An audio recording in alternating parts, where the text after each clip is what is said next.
حضور اکرم سرکار دو عالم صلی اللہ علیہ وآلہ وسلم اپنے صحاب دے درمیان آپ نے اپنے پیر مبارک بھی دراز نہیں فرمایا۔ جس مجلس اجتہام ہوندا حضور صلی اللہ علیہ وسلم بھی بنیں دی طرح تنگ زانوں تھی باہے ویندے۔ اصحاب رضا تک دا سے کوئی امتیاز نہ ہوندا، فرق معلوم نہ تھا۔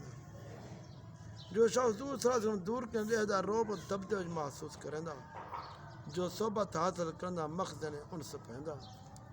اصحاب کرام ہمیشہ حضور صلی اللہ علیہ وسلم کی صحبت جمع رہندے ہیں، جبکہ حضور صلی اللہ علیہ وسلم کو جو ارشاد فرمیندے ان دے سنن واسطے سرابا گوش ہوویندے ہیں۔ جب کوئی حکم صادر فرماون ہر ایک ان دی تعمیل سبقت کو نہ کرندا، جن نال ملاقات کرنا ابتدا سلام دی آپ کرنے ہیں۔ دوست نال ملاقات دے وقت زینت لباس شانہ وغیرہ فرمیندے ہیں۔ پرسش احوال اصحاب فرمیندے ہیں، اصحاب کل حال گندے ہیں۔ اگر کوئی بیمار تھیندا ان دی عیادت فرمیندے ہیں۔ اگر کوئی سفر ویندا ان دے واسطے دعا فرمیندے ہیں۔ جو مر ویندا ان دے واسطے انا للہ و انا الیہ راجعون پڑھدے ہیں، دعا فرمیندے ہیں۔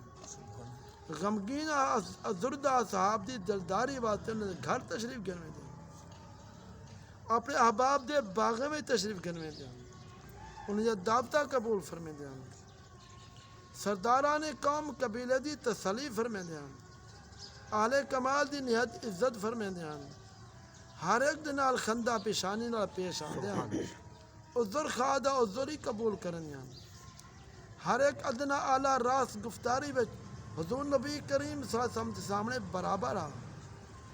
کئی شخص کو اپنے پچھوں نہ ٹرانے دیں، فرمیندے میری کانڈ فرشتے واسطے خالی ہو گئی۔ حضور صلی اللہ علیہ وسلم دا کوئی ہمراہی جبکہ حضور صلی اللہ علیہ وسلم سواری تے چلتے پہ ہونا پیدل نہ چل سکتا، بلکہ کو ضرور سوار چا فرمیندے ہیں۔ اگر سوار نہ ہون تے اصرار کریں نا تو فرمیندے نا اپنی منزل اس طرح میں کنے اگو تے چلا ون، اپنے خدام دی خود خدمت فرمے دیان، حتیٰ کہ اپنے غلام بانے کنے کھاوانا اور پیمن دا امتیاز نہ رکھیں دیان۔ حضرت انس رضی اللہ تعالیٰ عنہ فرمے دیان میں حضور صلی اللہ علیہ وسلم دی خدمت تقریباً 10 سال رہی ہاں، خدا دی قسم سفر حضر وچ حضور صلی اللہ علیہ وسلم میں کنے بہت زیادہ میری خدمت فرمے دیان۔ کہیں درمیان میں میرے کو افرین نے فرمایا، نہ کریں تنگ دلی نہ خوشی دا کوئی کلمہ جو کم میں کر گیتے ہیں تو کریں یہ نہیں فرمایا کیوں کیتے ہی، جو نہیں کیتا انہیں نے فرمایا کیوں نہیں کیتا۔ ایک دفعہ حضور صلی اللہ علیہ وسلم سفر بچان ایک بکری پکان واسطے حکم فرمائے نہیں، اصحاب بھی جو ایک شخص نے آکیا تھی تا ذبح کرم میرے ذمہ ہے، دوجے صحابی آکیا تھی دی کھال نکالن میرے ذمہ ہے، تریجے صحابی نے آکیا پکان واسطے میرے ذمہ ہے۔ حضور صلی اللہ علیہ وسلم نے ارشاد فرمائے لکڑیاں جمع کرنا میرے ذمہ۔ سبحان اللہ۔ یہ جماعت نے ہر کتاب بجائے ذات شریف دے اصلوں کی کم کو انجام ریسوں، ارشاد فرمائے میں جاندہ میری بجائے تو سالوں انجام دے سکتے ہو، لیکن کہیں امتیازی خصوصی شان کو میں اپنے واسطے پسند نہیں کریں گا۔ اور اللہ تعالیٰ اپنے بانے دی عادت کو ناپسند فرمائے دے، وہ اپنے احباب دی نال شان امتیازی رکھیں گا ہوئے، چنانچہ تشریف گن خود لکڑیاں جمع فرمائے۔ سبحان اللہ۔ دوسری روایت ہے کہ حضور صلی اللہ علیہ وسلم ایک سفر ڈاچی تے سوار ہیں، ایک مقام تے نماز واسطے اٹھتے تلے اترن وال اٹھتی جانب تشریف گن اصحاب نے عرض کی یا رسول اللہ کتنا تشریف کی دیوندے ہو؟ فرمایا آپ اٹھتے پیر بدزان میں دا پیا۔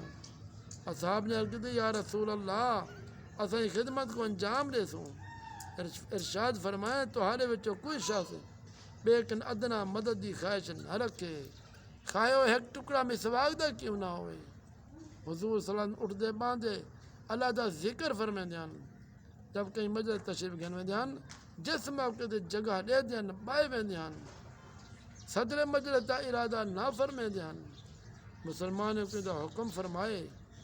حضور صلی اللہ علیہ وسلم اپنے ہم نشین دے نال ہر ایک دے درجے دے موافق توجہ فرمے دیان، کوئی بے کوئی نہ سمجھتا ہے جو حضور صلی اللہ علیہ وسلم کے نزدیک زیادہ معروف ہے، ہر ایک دے نال ای بشاشت نال پیش آندے ہیں، ہر کس نہ کس اپنا زیادہ مہربان خیال کریں دا یعنی ہر بندہ خیال کریں دا حضور صلی اللہ علیہ وسلم میرے نال زیادہ مہربان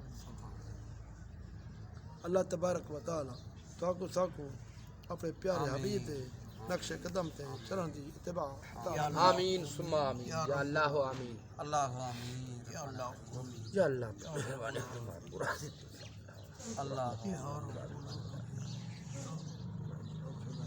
اللہ چھوڑے محمد اللہ اللہ آمین لا الہ الا اللہ